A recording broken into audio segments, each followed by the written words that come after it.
Saya Yolanda Nuraija Putri ingin menjelaskan sedikit tentang Ciliata.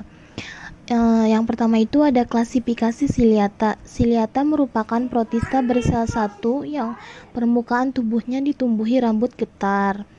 Terus yang selanjutnya itu ada ciri-ciri Ciliata. Yang pertama itu terdapat rambut getar, berbentuk tubuhnya itu oval, bersifat heterotrop, pembelahan biner.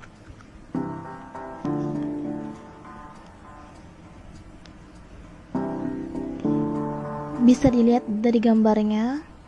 Terus selanjutnya itu ada sistem reproduksi Ciliata. Cara reproduksi Ciliata dapat dilihat pada paramecium. Paramecium yaitu dengan cara seksual dan aseksual. Itu bisa dilihat dari gambarnya, kan reproduksi Ciliata itu ada yang seksual dan aseksual. Terus selanjutnya itu ada peran Ciliata bagi kehidupan. Peran Ciliata bagi kehidupan itu ada yang merugikan dan menguntungkan. Di antaranya yang menguntungkan itu ada didium. Yang selanjutnya itu ada Rhizopoda. Rhizopoda berasal dari kata rhizoid yang artinya akar dan podos artinya kaki. Jadi Rhizopoda artinya protozoa yang bergerak menggunakan kaki semu atau pseudopodia. Rhizopoda merupakan salah satu kelas dari filum protozoa. Anggota filum ini bergerak dengan kaki semu.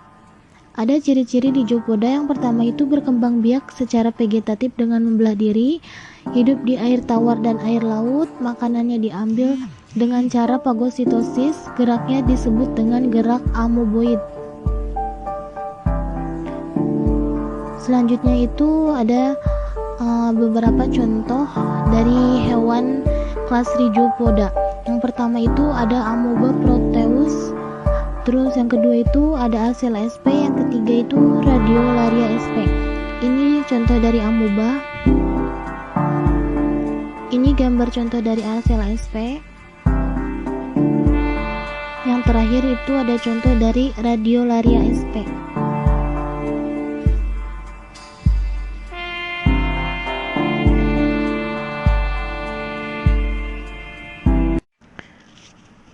Selanjutnya ada protozoa. Protozoa berasal dari kata protos yang artinya pertama dan zoon yang artinya hewan.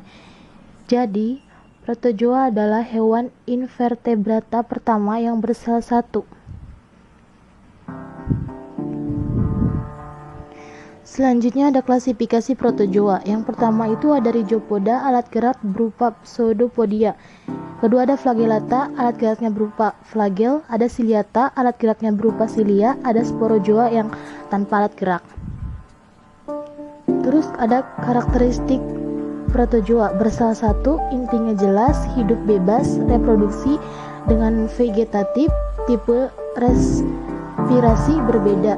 Ada obligat aerob, obligat anaerob, fakultatif aerob, dan fakultatif anaerob.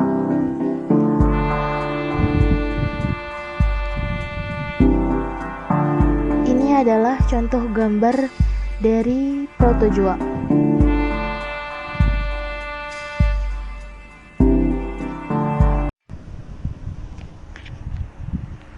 Selanjutnya itu ada sporozoa.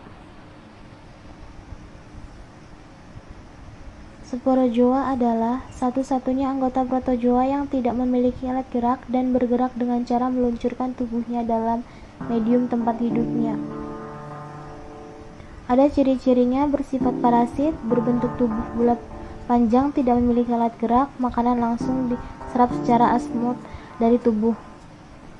Ini ada struktur tubuh sporozoa, bisa dilihat dari gambarnya. Di situ ada bagian-bagiannya. Terus selanjutnya ada reproduksi. Berdasarkan cara perkembangbiakan sporozoa dibagi menjadi dua, yaitu ada cara seksual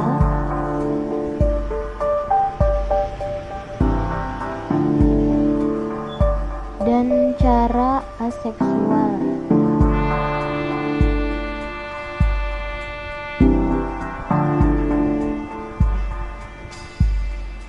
Terus selanjutnya ada peran sporozoa bagi kehidupan manusia. Sporozoa hidup sebagai parasit bila terdapat di dalam tubuh inang. transmisi malaria tersisa berkisar. Selanjutnya itu ada flagellata.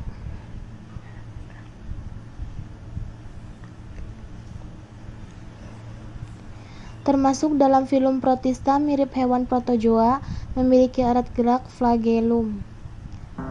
Ada ciri umum dari flagellata itu, flagel letak ujung depan sel, ada juga yang di bagian belakang sel, fungsinya sebagai alat gerak. Alat pernapasan itu ada stigma, terus ada cara memperoleh nutrisi, ada hidup bersimbiosis, hidup sebagai parasit atau penyakit. Ini adalah gambar dari flagellata.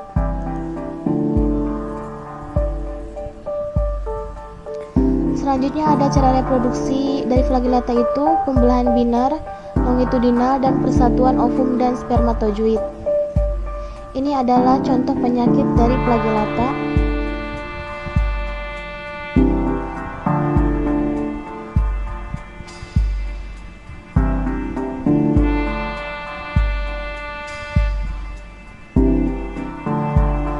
Selanjutnya ada manfaat. Flagellata itu membantu rayap mencerna kayu, berperan sebagai materi terakhir itu ada helminthes.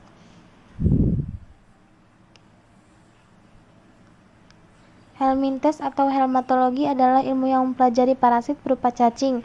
Berdasarkan taksonominya ada cacing gilik sama cacing pipih. Berikut ada macam-macam dari cacing. Ada cacing gelang,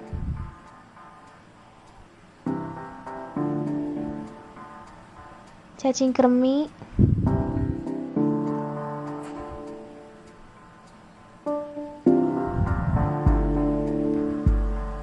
cacing cambuk,